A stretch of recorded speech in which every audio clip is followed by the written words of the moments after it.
Hello.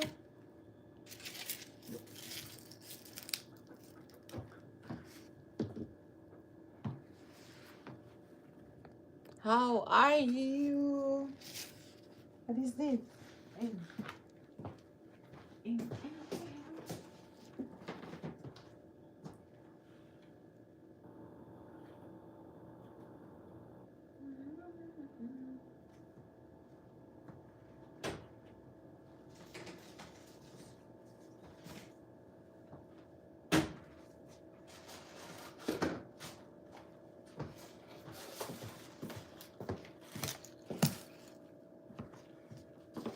Hello. Hi, Dina. How are you? Bright Milimo, thank you so much. Thank you. I'm making my sauce with with the chili because I have a lot of chili in my garden. So I'm making vinegar with chili.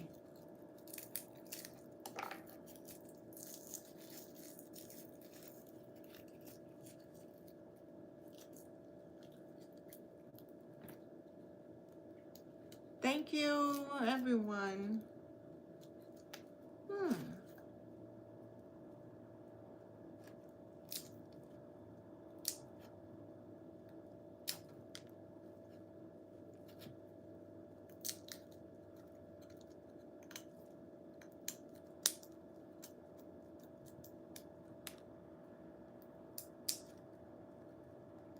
Thank you, thank you.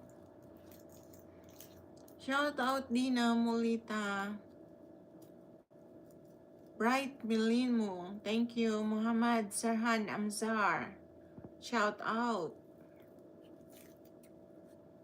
How is everyone? Brittany Bright, how are you?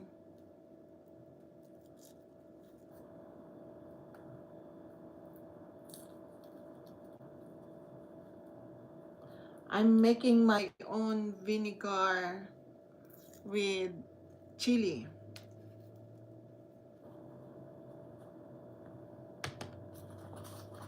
Thank you so much, everyone.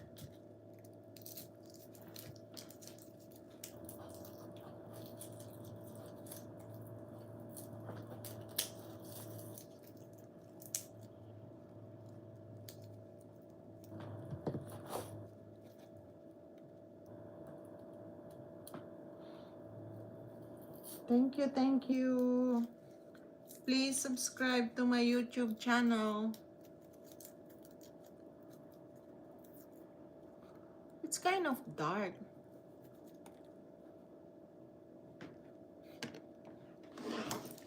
It's cold now outside, that's why we cannot go biking.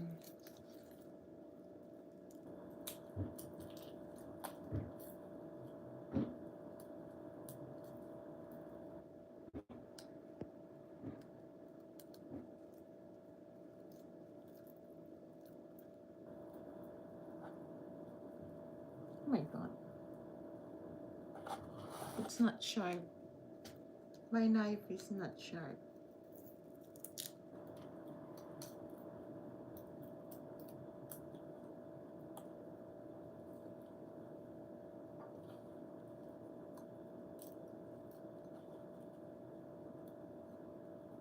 This garlic, it came from my garden.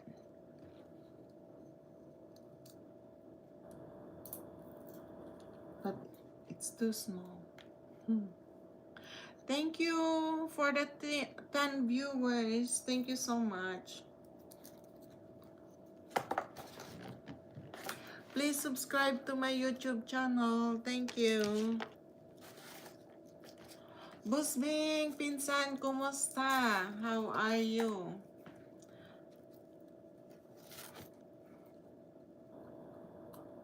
Good morning, pinsan. Good evening dito. Di ako makalabas. Di kami makalabas. Malamig. It's cold here. Kaya, ito na naman ako. Live na naman. Samantalahin. samantalahin ang pagla-live.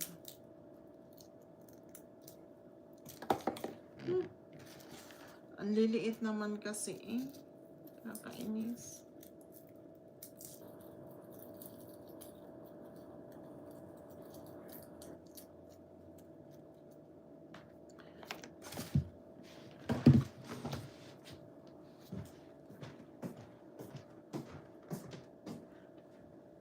Easy, easy.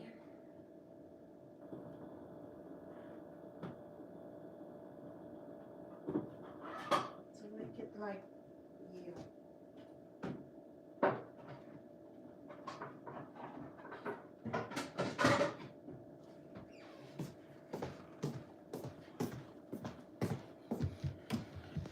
Thank you, Pinsan.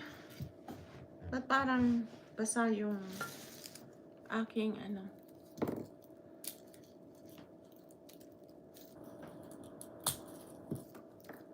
Gagawa ko ng sarili kong pinakurat, Pinsan.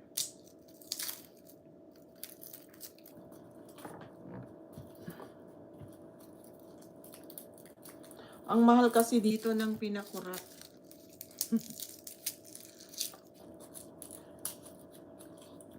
Kaya gagawa na lang ako ng sarili ko.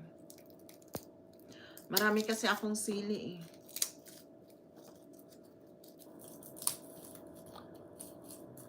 Oo, Pinsan. Damihan ko ng bawang. Itong bawang galing din to sa garden ko. Ang sili galing din sa garden ko.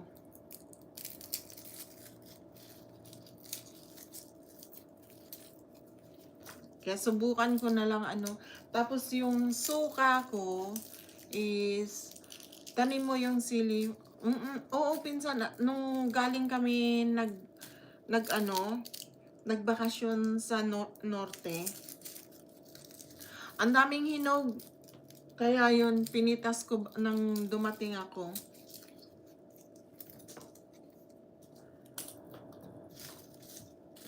Kaya gagawa na lang ako ng sarili ko. Ang mahal kasi dito. Pagkano ang isang lapad lang? $5. Pakita ko sa'yo kung ano yung $5 na yun.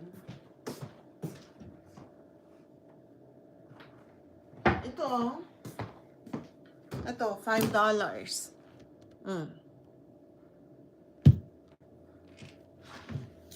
Kaya ako na lang gagawa ng ano ko para sa loob ng isang taon.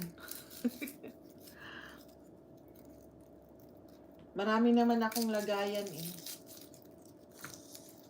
Tapos yung suka ko, purong apple cider.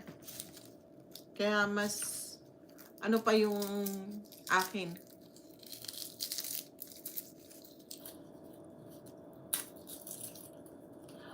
Pinsan, yung i-blender ko yung sili para mas masarap. Para palab ka agad ba? Pag nag-artem kasi, hindi na yung sili.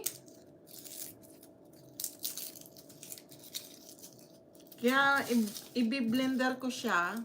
Parang talaga siya, ganyan pinakurat.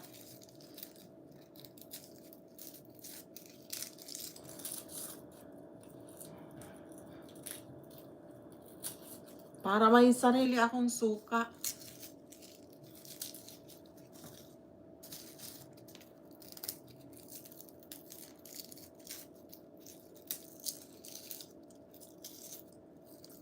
Sa bawang naman, nakaano na ako ng itatanim ko. Ayoko lang magtanim ng hapon kasi malamig na. Sa umaga, malamig na rin, pero mas maganda magtanim sa umaga. Mas gusto kong magtanim sa umaga. Sarap sa tuyo yan, agoy. Ado nga, inapoy timak. Ay, Pinsan, wala na kaya akong Tapos meron kaya akong mga tuyo dito. May daing ako dito. May nagbigay sa akin ng daing, nasa freezer pa.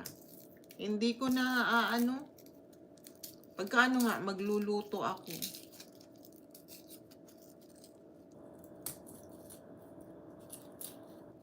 Magluluto ako ng tuyo.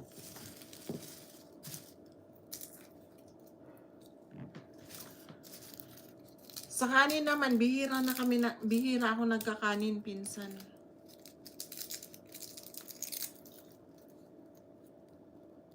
Hindi na ako masyado sa kanin.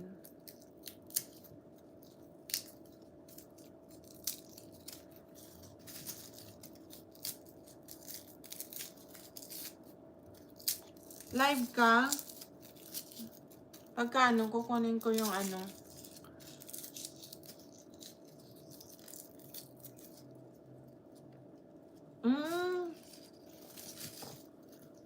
Basta isaw-saw ko lang. Marami ako. Ito, pinsan, oh. Harvest ko lang ulit ng green beans. Ayan. Ibibigay ko doon sa ano. Tapos, ulam namin ngayon, ulam namin ng supper, steak. At saka, green beans.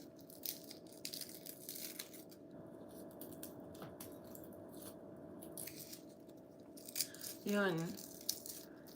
Green beans at saka steak yung ulam namin kanina. Hapunan namin. Maaga kasi kami naghahapunan pinsan eh. Alas 5 pa lang, minsan alas 5. Bukas, hindi ako makapag-live kasi may, yung nag-imbita yung anak ng nila kay ko. Doon kami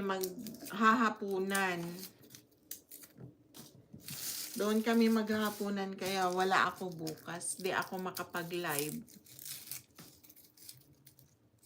Tapos, sa Lunes naman, dito naman. Pero isang anak lang ang pupunta dito. Kaya hindi ko alam kung makakapag-live ako o hindi.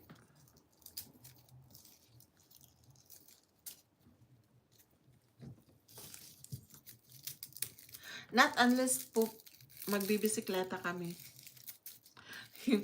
Yung pagbisikleta namin kahapon, pinsan ba? Nagasgasan yung tuhod ko. Lakas kasi ng loob.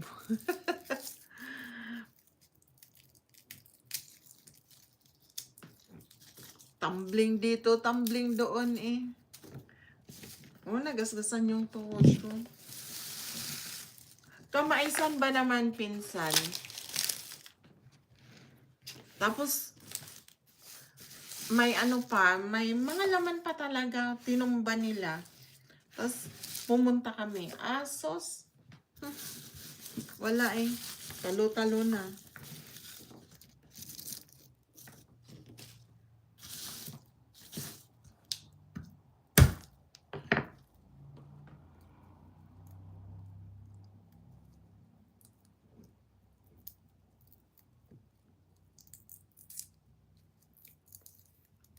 Hinahanap ako ni lakay ko ka. Ada ako dyan kamaisan ah. Tumambling na.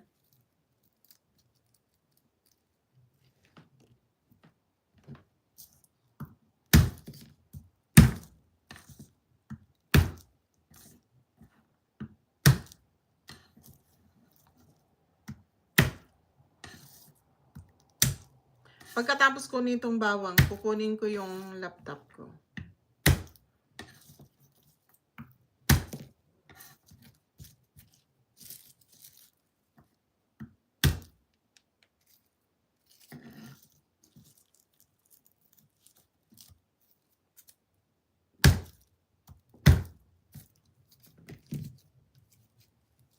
Pinsan, kumusta naman yung lindol dyan sa inyo?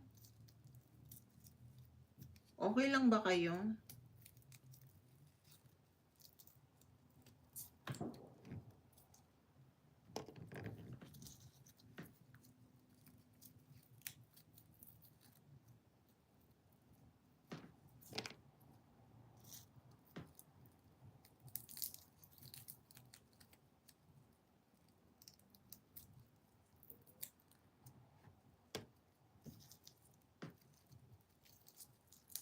Kasi parang ano eh, ang lakas lalo na sa Davao, ang lakas.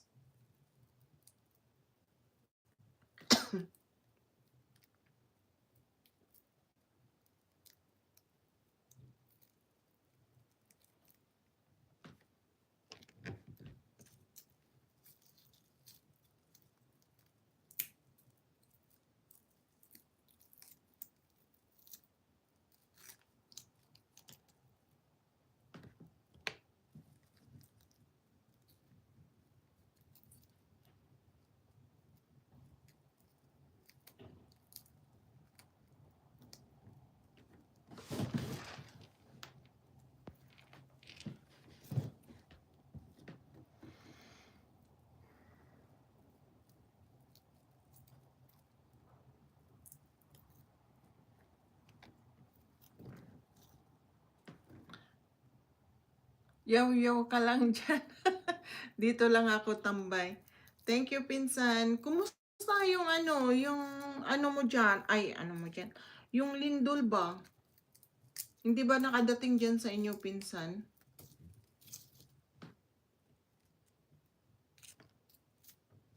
Sa Davao, ang lakas ano?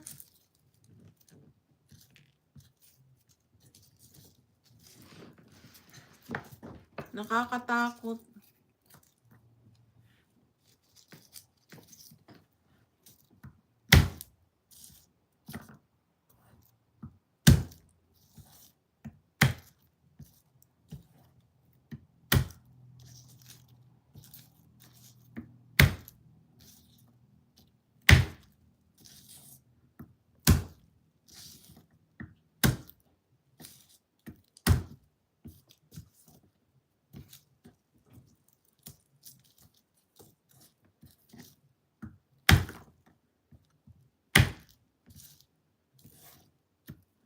Nalagkit lang.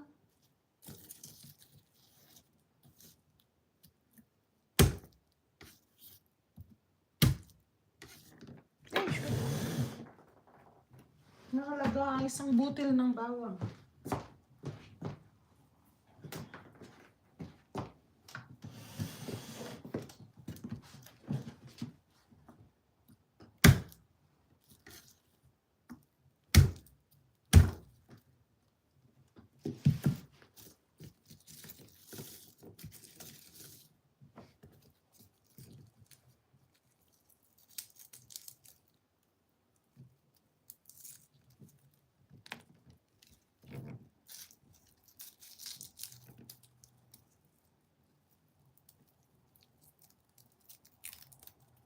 Ang liliit ng bawang ko.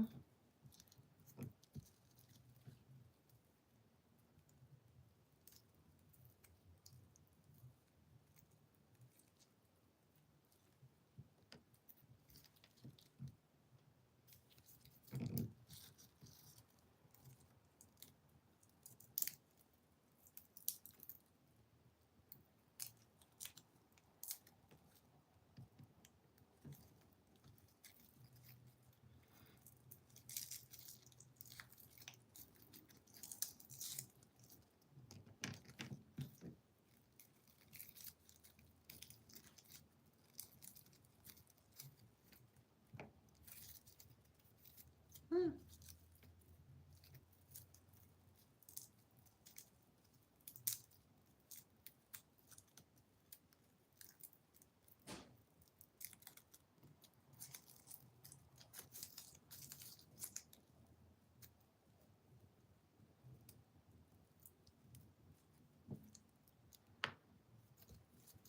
Mang, lagkit.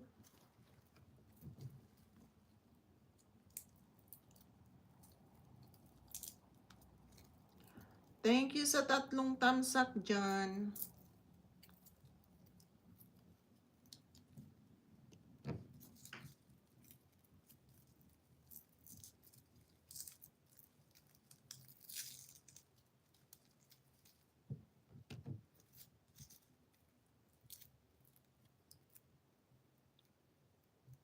Sana yun laging magkapiling.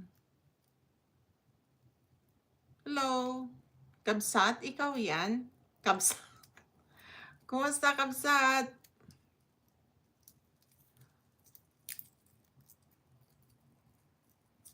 Alam ko, ikaw yan. Malagkit yung kamay ko na.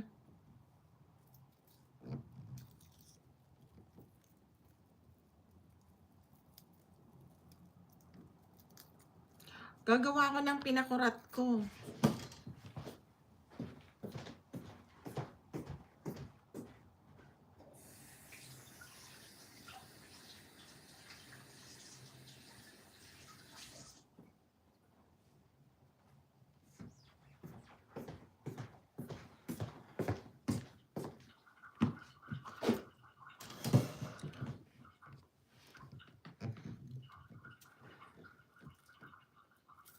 Thank you, Kabsat.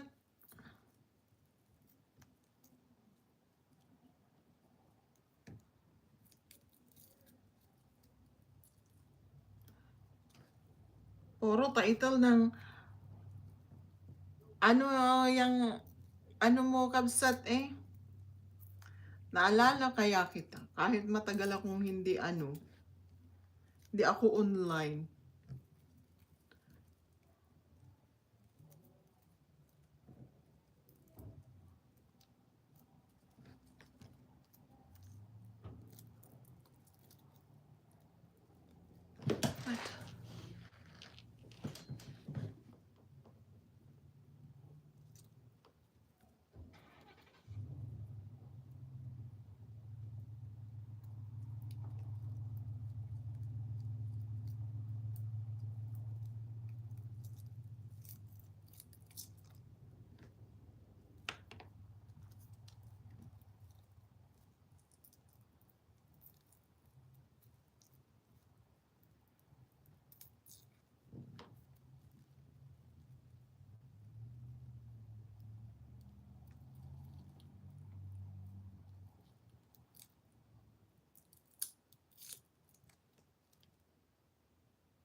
Ikaw lang ang aking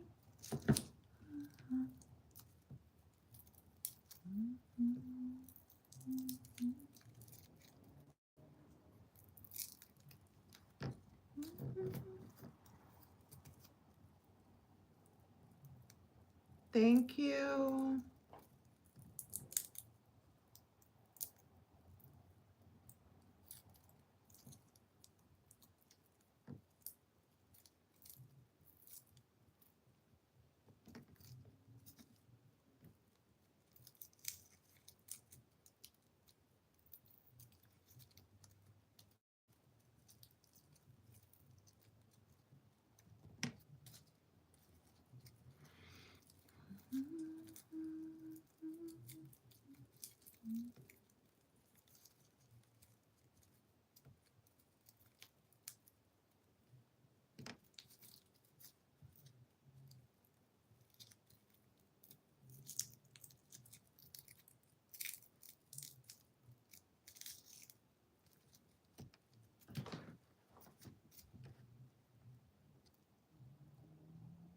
Hello. Shout out sa 4 viewers.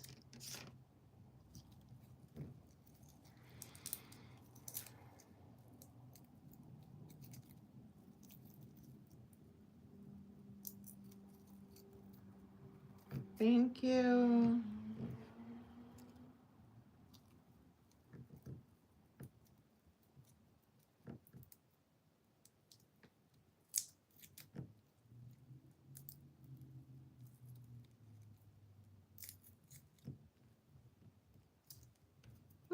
Malagkit ng kamay ko na naman.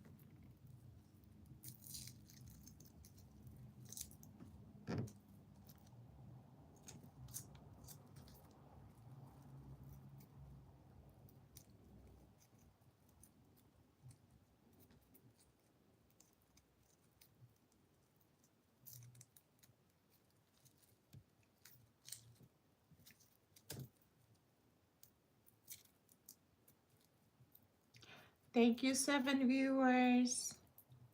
Under the Sea, thank you so much. Shout out. I'm making vinegar.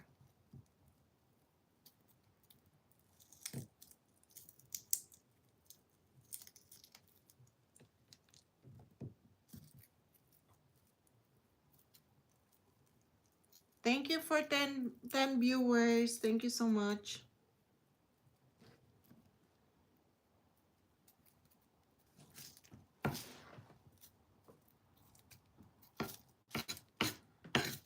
My hands are sticky already.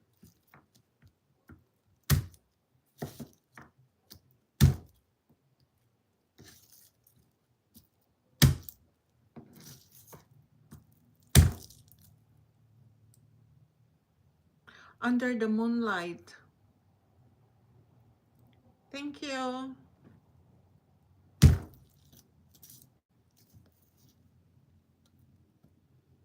Kapsat, ikaw ba yan?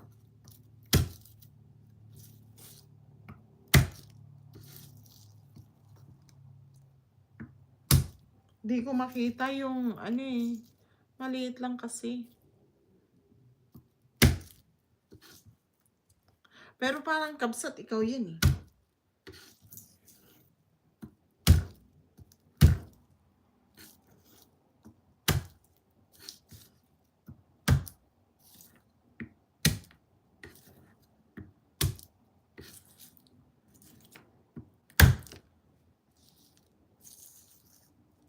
Anya, lutuan kapsat. Ano, gagawa ako ng pinakurat kabsat. Kasi ang dami kong sili. Ang dami kong sili na hinarvest sa ano, sa garden ko. Kaya gagawa na lang ako ng ano, agaramidak iti artom ko. Kaysa gumatang akpay, nagngina. Tapos, apanak pa ijay kwa, Asian grocery. Di agaramidak lang ti homemade pinakurat.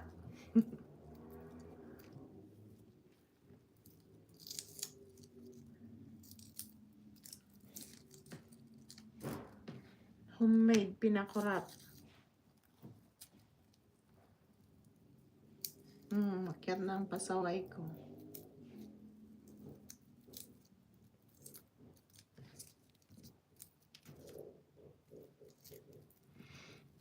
Ang aking pasaway.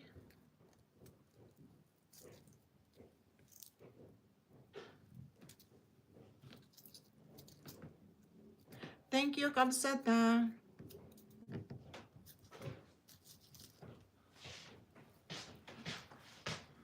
Baby. What? Really? I'm making my own vinegar. Yeah? Yes. Than to buy expensive. And we need to go in grocery store. I can make my own.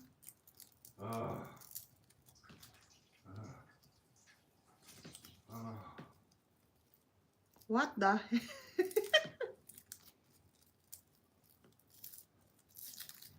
How is your eyes, baby? You're fine.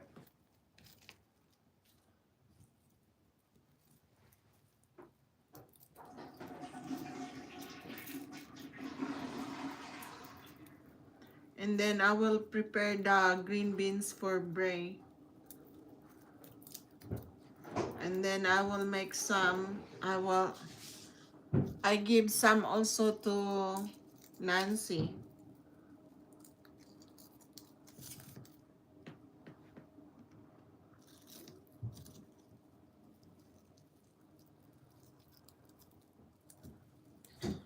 Thank you, Kapsat.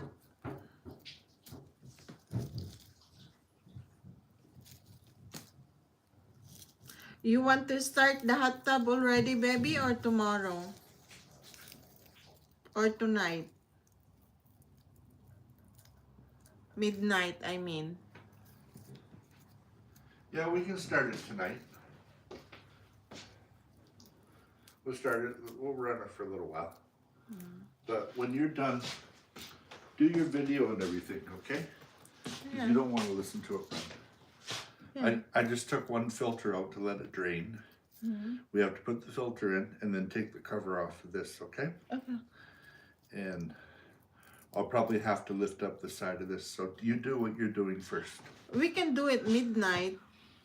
So it's... Yeah, we can do it at midnight. Mhm.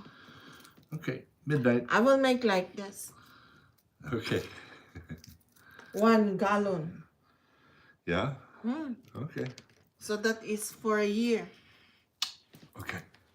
Love you, baby. I'm gonna lay down because I like the heat from the blanket. Okay. Okay.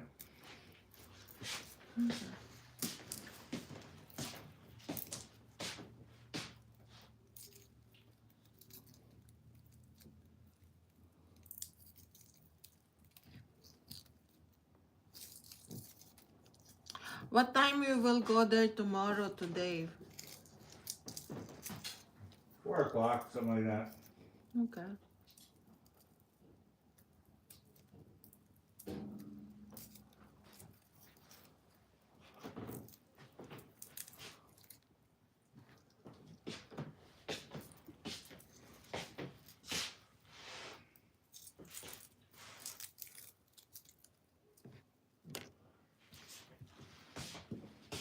Which one? Where's the thermometer? What? We don't have thermometer. The one that used to sit there, read the temperature. Oh, No more? I don't know. I can find it later. I know. Yeah. Where is it? No, you just asked me what I was looking for, and I was telling you. Oh dear. Excuse me, Annie. Wala talaga I was ito. looking for a place to fart. Is that on video? I don't know if somebody hear it. I have 2 viewers, but there is nobody commenting it. So they're just only watching, I think, and listening to your fart.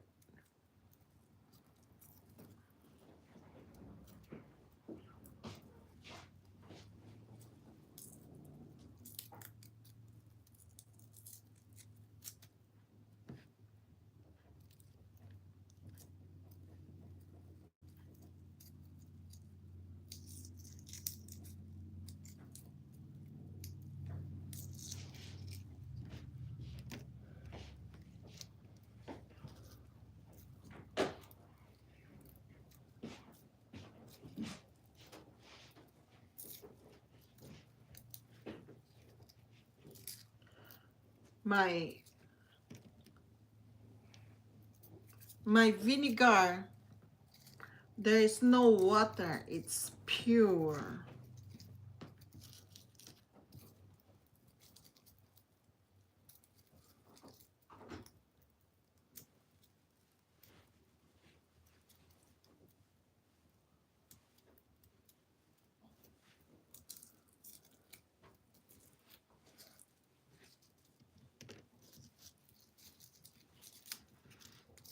You're my everything.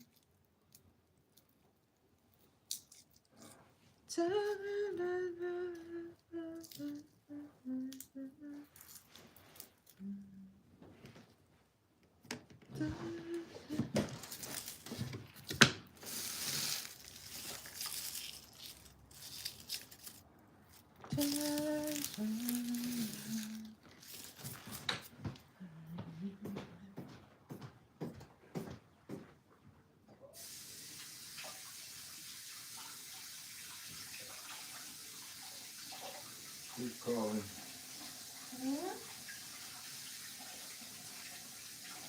Hello?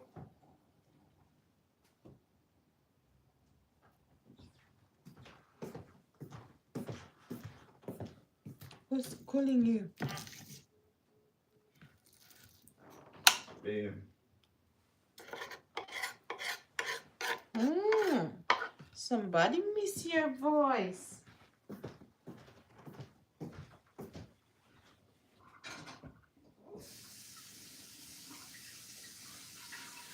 Honey, Yeah? I need your help. Okay, coming.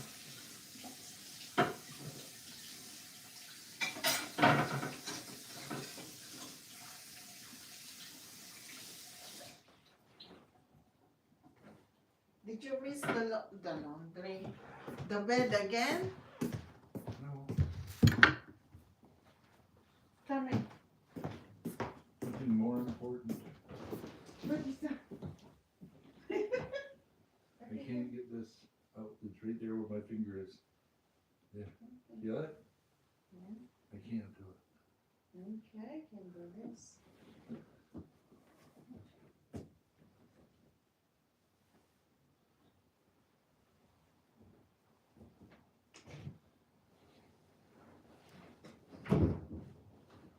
Oh, you put already this one?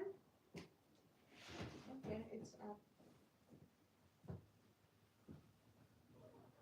My slippers? Where's something? The light.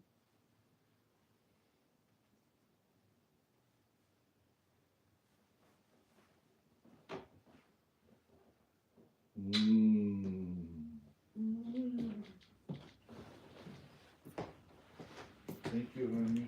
Welcome, baby. So, akala ko naman ano nangyari sa kanya.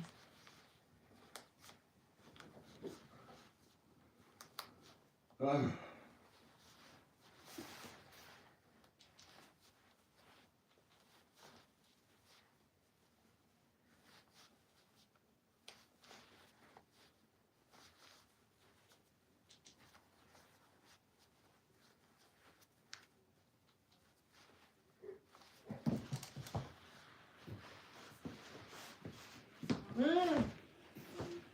Dan, señorito. Stress. With stress relief from Safe. All natural, nothing artificial. Just relief from mild anxiety with the My power of señorito. Welcome, baby. essential oil blend of Claire Enrico,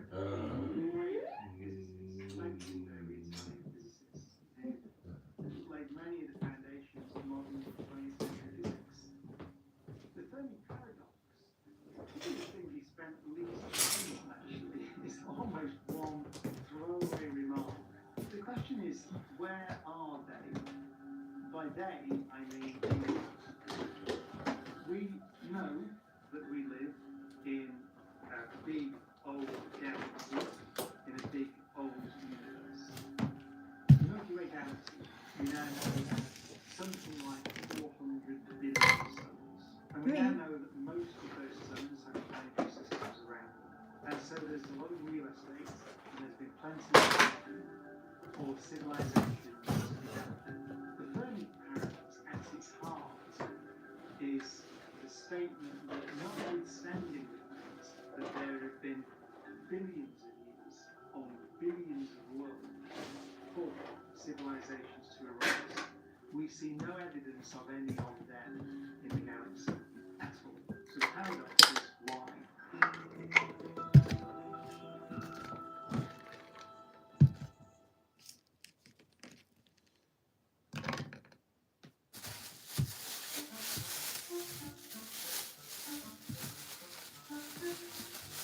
The only possible answer to the Fermi paradox, the question of why there are no civilizations, is because the Earth is pretty much unique in the Milky Way galaxy, in that the climate, the conditions on it were stable enough for long enough for life to go from cell to civilization. When you think about it, that's a big ask. We know that we live in a violent universe. We know there are supernova explosions all over the place. We know that there have been impacts on the Earth, the famous impact that wipes out the large dinosaurs. There's been no impact big enough to break the umbrella chain of life for 4 billion years. So maybe it's the case that whilst there are billions of planets which may have liquid water on the surface, may have oceans that can support life, it may be that none of those planets in the Milky Way galaxy have been stable enough or long enough to produce civilizations. So that will be a property of the planet itself, the so-called rare earth hypothesis. Another explanation for the Fermi paradox might be that civilizations live and die. They rise and then they fall, and because of the sheer timescales involved and the sheer size of the galaxy, no two civilizations ever overlap. I once had the great pleasure of meeting Frank Drake, Drake Division legend, and he also grows orchids. And I arrived at his house just coincidentally on the day that this rare orchid flowers. And it flowers for I think 1 or 2 days and then goes away again for the year, and then flowers again the next year. And he used it as an analogy. He said, well, maybe civilizations are like that. So maybe civilizations are like rare orchids, and so they flower and die, flower and die. And just because of the sheer time scale involved, none of them ever overlap. And so there could be the wreckage, the ashes, the fossils of civilizations out there. But of course, we have no way of knowing until we explore the galaxy. Maybe find the ruins of these other civilizations. Who knows? Another possibility is that it's not a paradox, they are here. So there are intelligent civilizations out there and they are present in the solar system. So let's think, for example, what such an intelligence might look like. Well, who knows? They could have sent nano machines to the solar system. There could be probes all over the place. But if it was the size of an iPhone, then we'd have no way of detecting it.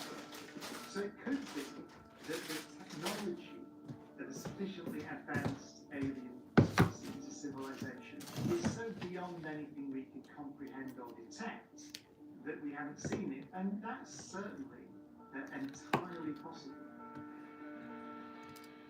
Another possibility is just that the galaxy is so big, the distances between stars are so great, that if you imagine there's another civilization, let's say on the other side of our galaxy, even if they had the most powerful radio transmitters you could imagine, then it may just be that the distances are so great that the signals are diluted, that we can't detect them because they're too weak. But perhaps you can build a spacecraft that can hop a few light years away to the nearby solar system.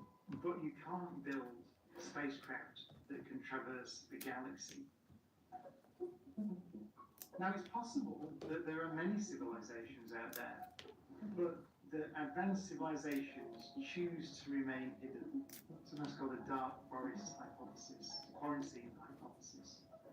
Let's imagine that civilizations, when they get technologically advanced, also get intellectually and morally advanced. And let's say that they choose, perhaps for good reason, let's say they choose to remain hidden because they don't want to draw attention to themselves. Let's say it's inevitable that if you think about it carefully, and you think there are other advanced civilizations out there, then you choose to remain silent. You hide yourself as best you can. Maybe that's the logical thing to do.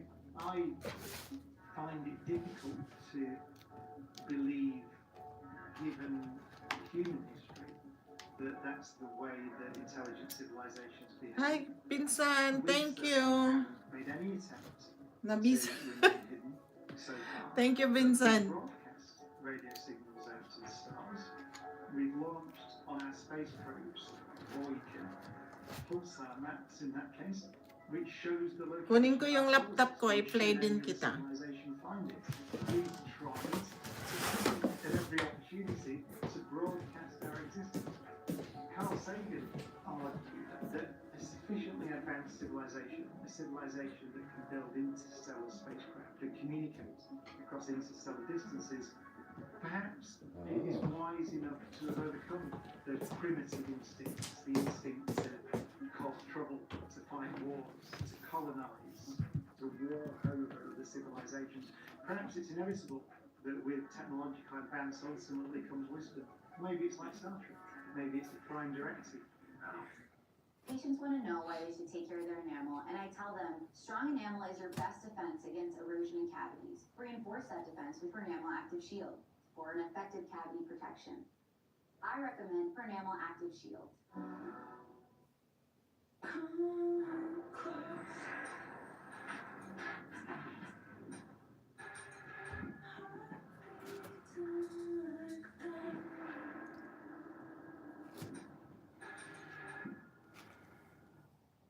Should have fought harder for you.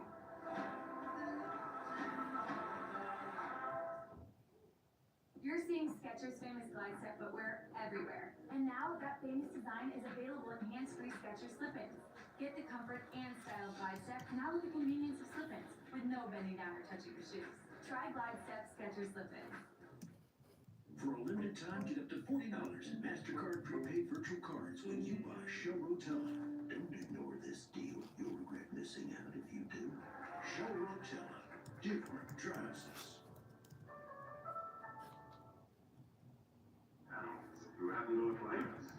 Still thank the prime directives for this plan? I don't think we have the right or the wisdom to interfere with. However, a planet has evolved.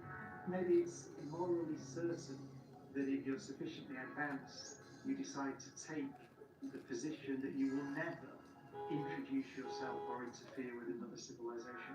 But it's a hypothesis. There's an idea in this field trying to explain the Fermi paradox called the Great Filter. So let's think about what it would mean for a great filter to line our future. That would mean that civilizations do arise in the Milky Way galaxy and get to somewhere like the position that we're at now. So they develop rocketry, they develop nuclear power, nuclear weapons, for example, they industrialize. But then there's a filter in the future that stops them becoming true spacefaring civilizations. So stops them becoming multiplanetary species and stops them ultimately traveling between solar systems to begin to colonize a galaxy. So why might that be? Why might there be a filter waiting for us in our not too distant future that's going to stop us from becoming an interplanetary species and ultimately traveling out beyond our solar system? I don't think technology, as far as I can see, I don't see anything in the laws of nature in principle that would stop us from becoming an interstellar species. It could be that our knowledge, our scientific prowess exceeds our wisdom, exceeds our political skill. It could be that once a civilization develops the means to destroy itself in the form, for example, of nuclear weapons or biological weapons, or maybe some kind of a lack of control of AI, who knows? If you look back through our recent history, there have been several occasions that we know about where we came very close to destroying ourselves, or at least setting us back to the Stone Age.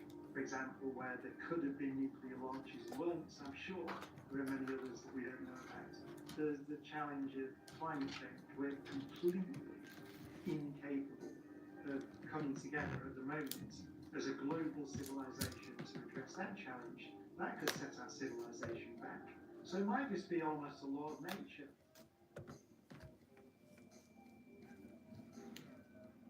I think my favourite's the other one. I'll do the other great filter. If I was to guess why we see no evidence of the civilizations out there, the so-called Great Silence is what astronomers call it, is because there aren't any, and there never have been any.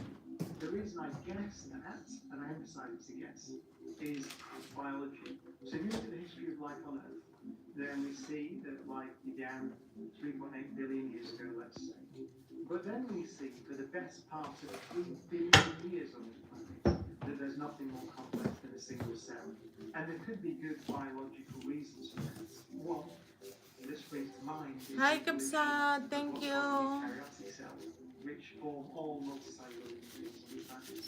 Those cells, which seem to be prerequisite for complex multicellular life, evolved once on this planet, as far as we can tell. Pretty wide. Parang ang dami Kapsat, no? Occasional encounter And so it seems that there is a very unusual event at some point that laid the foundations for us. If it typically is the case that it takes 4 billion years from cell to civilization, then I think there may be very few planets in a typical galaxy which are stable enough or long enough for that process to proceed. I think there's one civilization in the Milky Way galaxy, and there only has ever been one, and there might only ever be one, and that's us. Which, by the way, means that we have a tremendous responsibility not to mess this up. That means the Earth is the only island of meaning in a sea of 400 billion suns. And so if we destroy this, we might destroy meaning in a galaxy forever. However, that's a hypothesis. I will be delighted if it turns out that's not true. And that's not just because it removes some responsibility from me and you and everybody else, but also every scientist should be delighted if they are shown to be wrong. Because the moment you're shown to be wrong, it means you've learned something, and that's the way that knowledge progresses. So nobody should be worried about making a guess and advancing a hypothesis, an educated guess. For me, being wrong right away would constitute a flying saucer landing and some aliens coming out like ET and saying hello. So that would be brilliant. But I think it would be doubly brilliant because it would turn out that I learned something about the universe, which is that complex civilizations are not as rare as I think they are.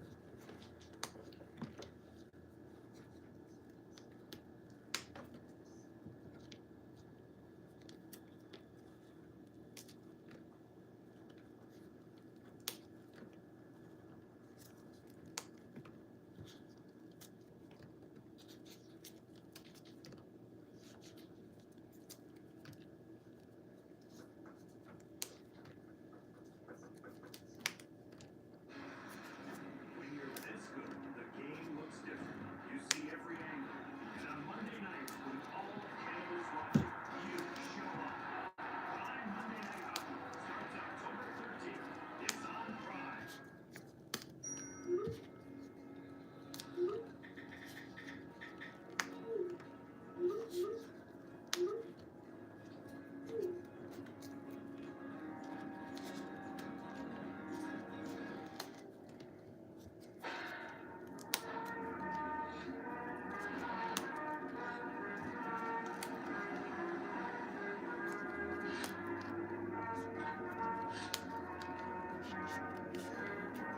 When in 1938 war clouds were gathering over the continent of Europe, the Rolls-Royce factory in Derby assumed a new importance.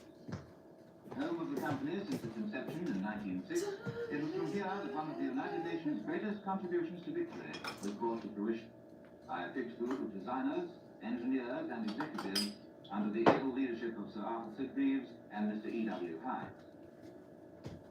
Inspired by the tradition handed down by the late Sir Henry Royce that only perfection was good enough, management and workers set about the task of further developing an aero engine which would enable the air forces of democracy to sweep the enemy from the skies and bomb his industry into submission. This engine was the Merlin. Away from imminent danger of air attack, an unobtrusive country house set deep in the Derbyshire countryside sheltered the Rolls-Royce Aero Planning Department. Here, engine designers work under conditions of highest secrecy on the development of the Merlin engine, armed with data and experience gained from previous engines. The main characteristics of the new engine had already been decided in theory by the Engine Development Committee at Derby, and now began the task of calculating main dimensions and producing the plans for quantity production.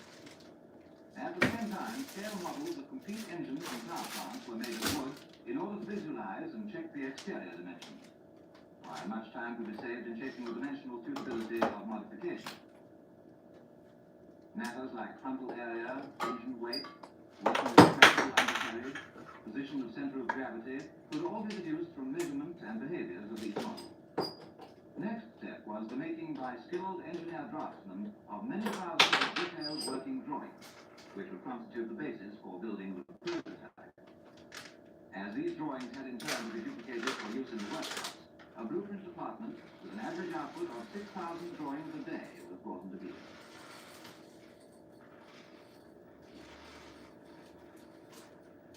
At the experimental shop in Derby, emphasis is on the man rather than on the tool. Versatility is the key. Every job is different, and the men in this shop are among the most skilled workers in the Rolls-Royce organization. Soon the first components begin to take shape. In the experimental shop, the tool equipment is less specialized than that of the factories on production work, as it is concerned mainly with one-off jobs. Where duplication is necessary for parts like connecting rods, a Keller machine is used. The cutters are made to follow a master template, producing several identical pieces at a time.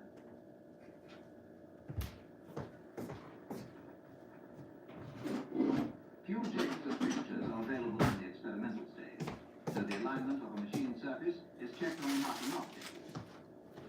A new engine is seldom built complete at first, so that although the production engine may have 12 or 24 cylinders, the first experimental job may only consist of one section of the crankshaft. And from this single-cylinder engine comes the first positive information.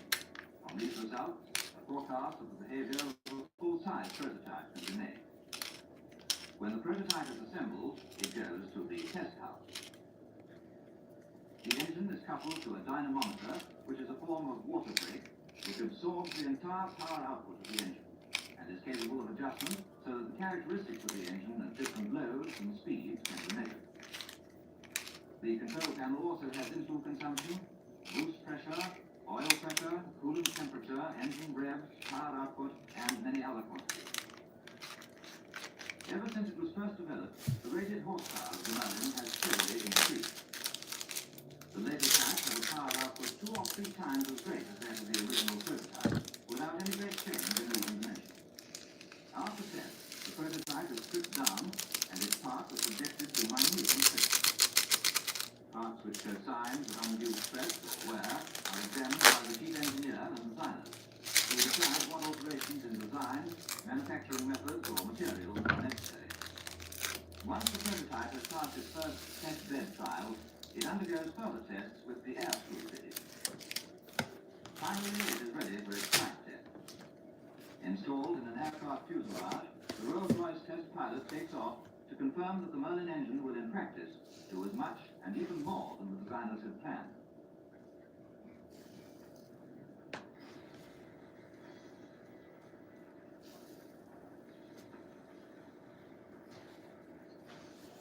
Realizing that quantity, as well as quality, would be the need of the day, the Air Ministry asked Rolls-Royce to build a large factory away from Derby for the quantity production of Merlin engines.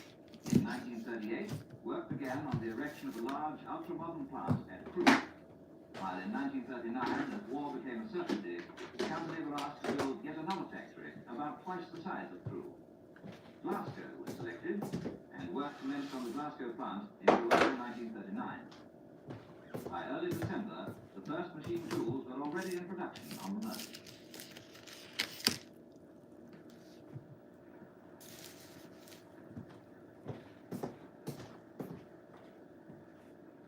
In laying out the various factories for quantity production, the problem of the most efficient placing of machines and processes was solved by making planned silhouettes to scale of each machine and item of workshop furniture.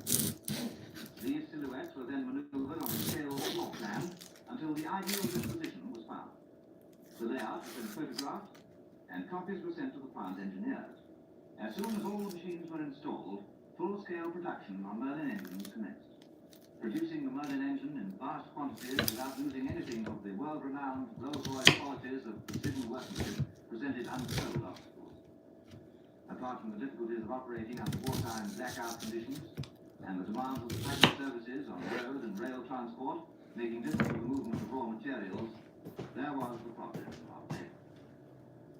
To overcome the manpower difficulty, training establishments were set up in various parts of the country. Under the tutelage of skilled Rolls-Royce craftsmen, both men and women were given intensive training in the operation of highly specialized machine tools in a section of the factory especially equipped for this purpose. In order to increase the supply of engineering draftsmen, experiments were made in training women of suitable educational qualifications. Inspired by the firm's tradition, these women eagerly proved their aptitude for this exacting work, and large numbers graduated to works drawing offices at the various plants. Apart from training men and women for aero engine production, the company was faced with the problem of housing and transporting them to and from work. At both Crewe and Glasgow, housing estates and hostels were built within sight of the plant to shelter the workers who had come from all over the United States.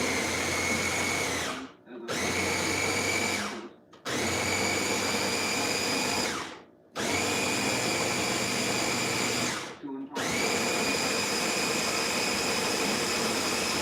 transport.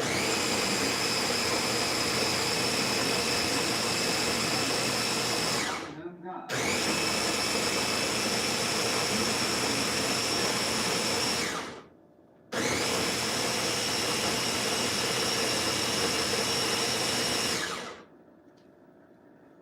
Fire brigades, also manned by workers, soon reached a high degree of proficiency and were equipped with motor pumps and all the latest firefighting appliances. Oh,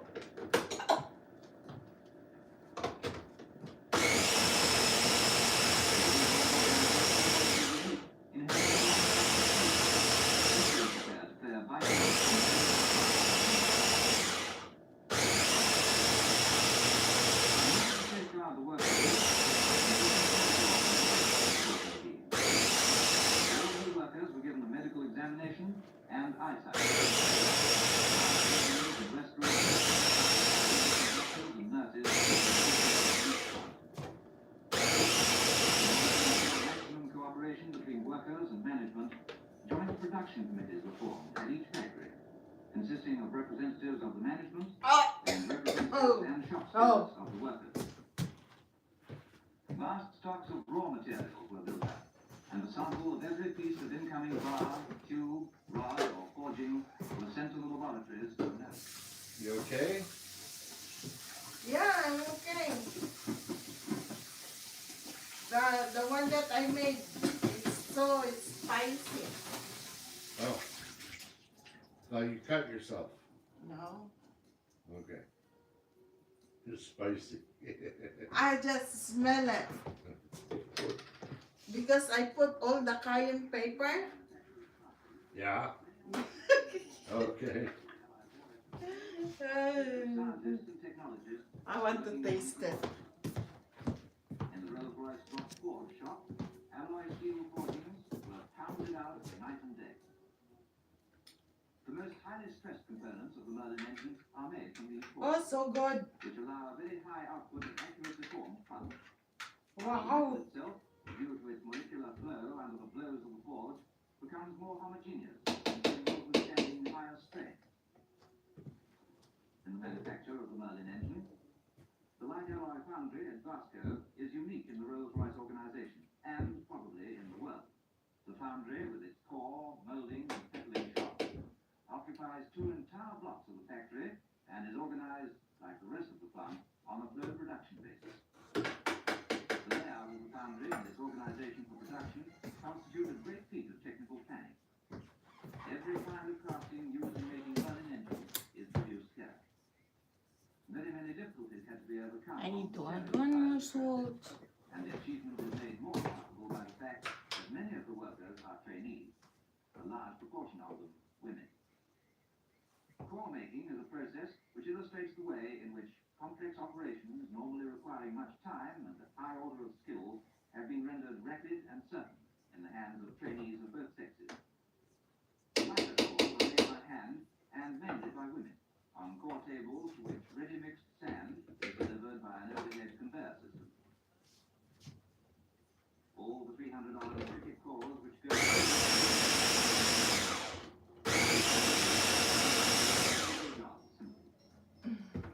men make the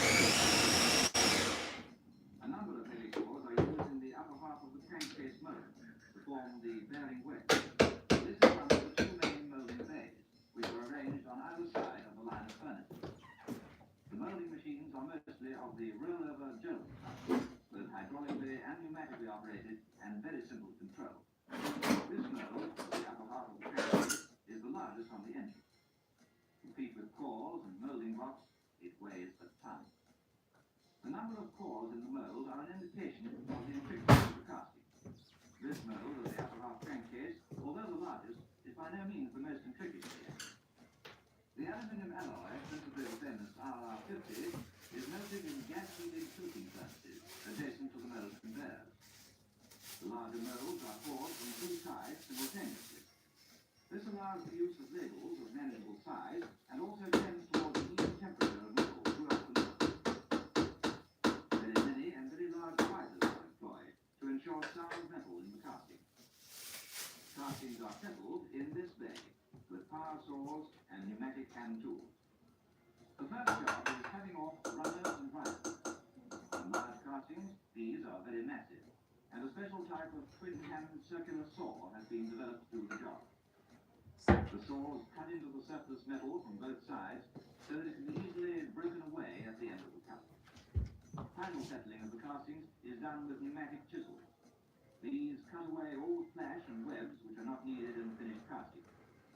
Every casting is inspected before it goes for heat treatment.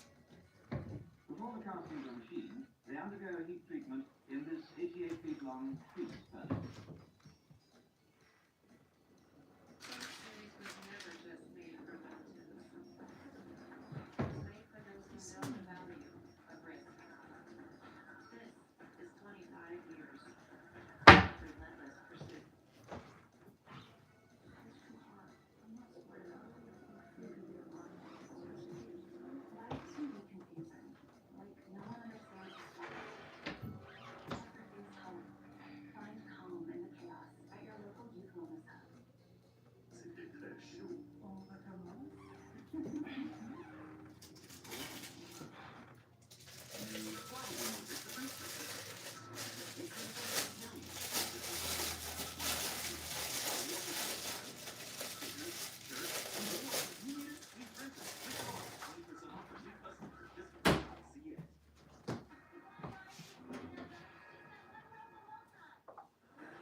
Castings are loaded onto bogies, which are pushed into the front end of the furnace. This automatically pushes out a completely heat-treated load at the other end. It has 3 heat zones, and the temperatures are automatically regulated within plus or minus 2 degrees centigrade. Very many Merlin castings are produced by die casting. Metal molds, or dies, are used in this process, which thus affects a considerable strain of time, since the same mold can be used over and over again. The die castings are taken away on the conveyor for heat treatment in the same way as sand mold castings. These die castings can be made to much finer limits than can ordinary sand castings. The surface is smoother, and because no gases are involved in the mold, the metal is usually more homogeneous. The casting is used in the machine shop for finishing. During the last few decades, amazing progress has taken place in the development of very rapid machine tools, both automatic and semi-automatic. Even in the hands of trainees or unskilled operators, these machines can and do perform the apparent miracle of producing in vast quantities the most intricate parts with the highest degree of precision. Actually, many men and women classed as unskilled or semi-skilled have become highly skilled and proficient in working a particular machine or operation, but the term is still used to distinguish them from the skilled Rolls-Royce operators. Operators such as those at Derby Works have served a long term of apprenticeship, and schooled in the Rolls-Royce tradition have become qualified by this skill and experience to set up any machine and make the many adjustments necessary to keep it producing accurate work in the hands of trainee operators. Many of these machines have actually been developed by Rolls-Royce engineers, and such is the final simplicity of operation that although a skilled man would need vast quantities of complex drawings to make the parts by hand, these company-developed machines can be handled by comparatively inexperienced trainees, while still retaining the rigid Rolls-Royce standards of precision. The crankshaft is probably the most highly stressed component of an aero engine. Over 140 separate machining operations are needed to produce the Merlin crankshaft. For these processes, a large number of special-purpose machines were developed by Rolls-Royce, including vertical and horizontal automatic lathes, deep drilling and grinding machines, and these crankshaft lacing machines. The rough crankshaft forging weighs 250 pounds. In its finished condition, the shaft weighs 108 pounds. The connecting rod rod is another highly stressed component of the engine, and over 160 operations are necessary to produce a completely articulated pair. After every machine operation on a Rolls-Royce component, the part is subjected to careful inspection before passing on to the next operation. Women prove themselves to be particularly adept at this exacting work. There are over 11,000 parts in the Merlin engine, and a high proportion of the smaller items are made from bar material on automatic and capstan blades. For tool setting, this work is repetitive, though quite an amount of skill is needed to be a good operator. Nevertheless, the consistently high output figures on close limit work to Rolls-Royce standards, achieved by trainee men and women who previously had no experience in the engineering industry, is indeed a remarkable achievement. Some 90 different types and sizes of gear wheels go into the Merlin, and are used to exceptionally high standards of accuracy.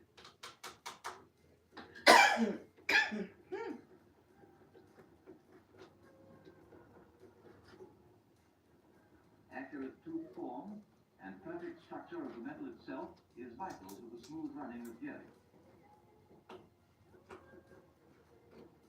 A special gear analyzer is used to measure two forms of helical gears. This apparatus traces an enlarged graph, showing a departure from the theoretically perfect form. Great care and thought were devoted to the development of valves and valve springs. Machined from forgings, the first valve forming operations are done on turret lathes and automatic. The heads and seating faces are covered with a special heat-resisting nickel-chrome alloy, applied in the flame of an oxyacetylene glow lamp. Exhaust valves are made with hollow stem and are half filled with sodium, which melts at a low temperature. When the engine is running, heat is transferred from the head of the valve to the stem via the sodium splashing up and down. Valve springs are made from coils of high tensile steel wire in a specially designed machine which coils valve springs continuously and automatically cuts them to length. After grinding and finishing, the springs are tempered in a special furnace.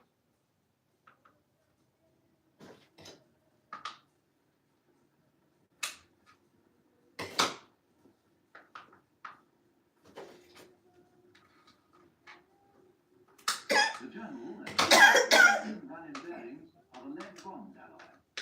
The bearing shells are made of steel, in which are inserted casting tubes, secured by spinning the lower edges over in a lathe. After the shells have been preheated, the lead bond alloy is cast from a parametrically controlled electric induction furnace. The forward liners are then placed in a special cooling device, consisting of a cylinder with jets of water spraying inward.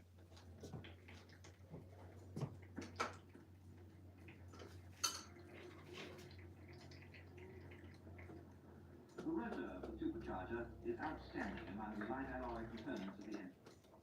This component may be called upon to run at between 20,000 and 30,000 revolutions per minute, corresponding to a peripheral speed exceeding the velocity of sound.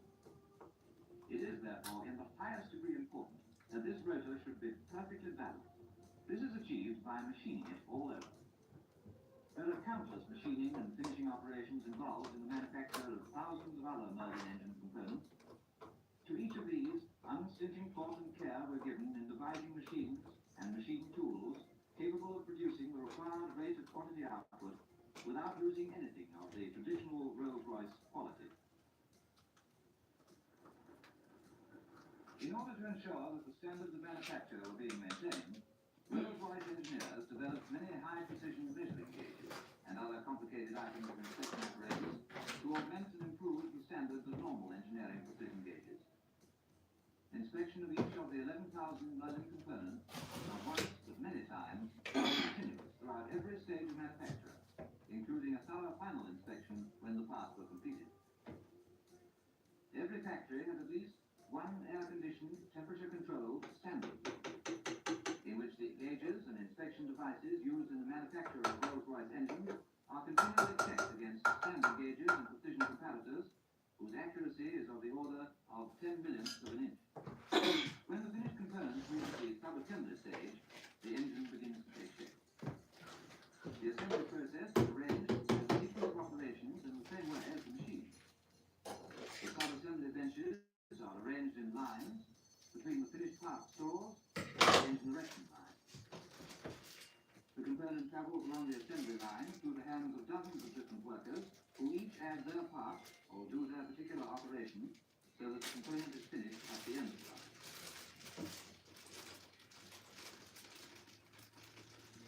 Components like the supercharger are built up separately so that they go into the end as complete units. At the end of the sub-assembly lines is the engine assembly shop, where the sub-assemblies are delivered at convenient points and are put together to make complete engines. Engine assembly starts with the crankcase, which has had all its studs and cylinder holding down bolts fitted on the sub-assembly benches. The engine assembly line has a bench-height rail track down the center, which enables the work to be pushed easily from station to station along the line. A turntable in the track at each siding enables the engine to be run off the main line while fitting is in progress, leaving the main line free for the flow of work. At each station, a sub-assembly or component is added to the engine. As the engine passes down the line, it gradually takes form. The policy of specialization is applied here in the same way as in the other departments of manufacture. Each job is done by a crew who are specialists in fitting their particular components. This policy enables the workers to become experts in a short time.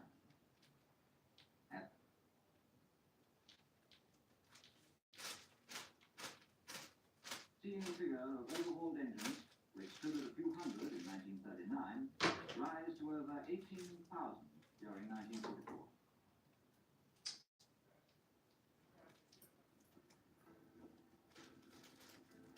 The Rolls-Royce School of Instruction, or Derby, had trained nearly 17,000 people in the use and maintenance of Rolls-Royce engines. Those trained flight engineers, personnel of not only the Royal Air Force and the Sea Arm, but as representatives of the Air Forces and National Allies. Another interesting example of Rolls-Royce versatility was the development of a small caliber 40mm quick-firing gun for use in MTBs and similar craft. The Merlin engine was also adapted for powering high-speed motor. Then again, there was developed a modified and unsupercharged version of the Merlin, known as the Meteor, that was used to power the first prototype of the new tank. The effect of the extra power of the engine on the prototype tank was such that Rolls-Royce engineers were about to collaborate in developing the tank itself. The fruits of this collaboration resulted in the famous Hornet, which covered itself in glory on the sands of Normandy beachheads to the right.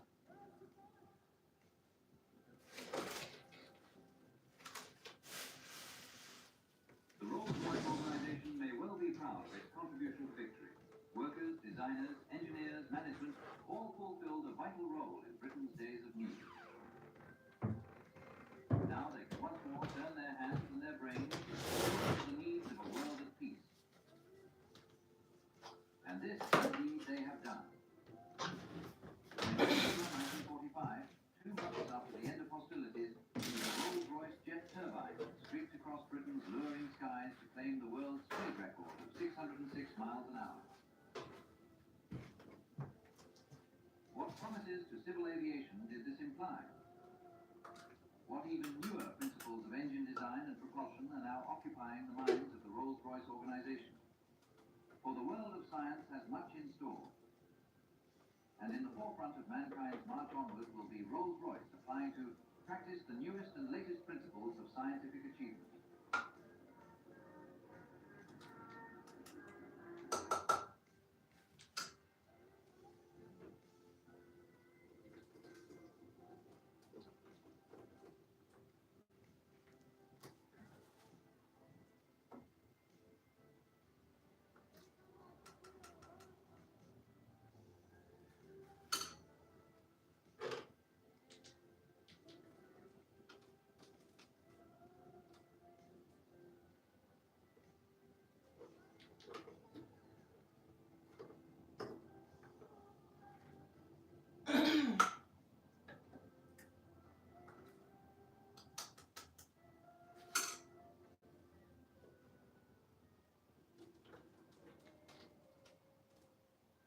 Please like and subscribe to this channel and press the bell icon to get new video updates.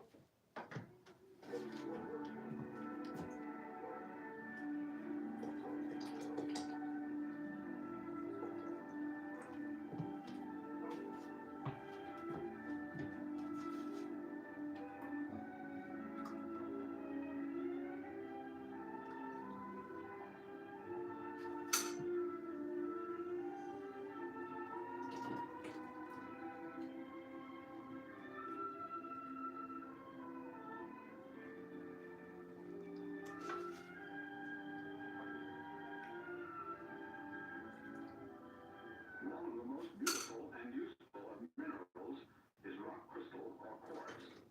Quartz is brilliant and clear in its pure form, but it takes on colors and tints when it contains traces of impurities. Quartz grows in many forms and makes up a very large part of the crust of the earth. It is also known under other names such as amethyst, agate, and rose quartz. Once used principally for decoration, it is today used in a thing of beauty. When cut into tiny pieces, it controls the frequency of radio transmission and reception. Crystal wafers, precisely cut from the natural mineral, set the radio channels for the armed forces, much as push buttons select the stations on home sets. They do it more simply and with greater accuracy.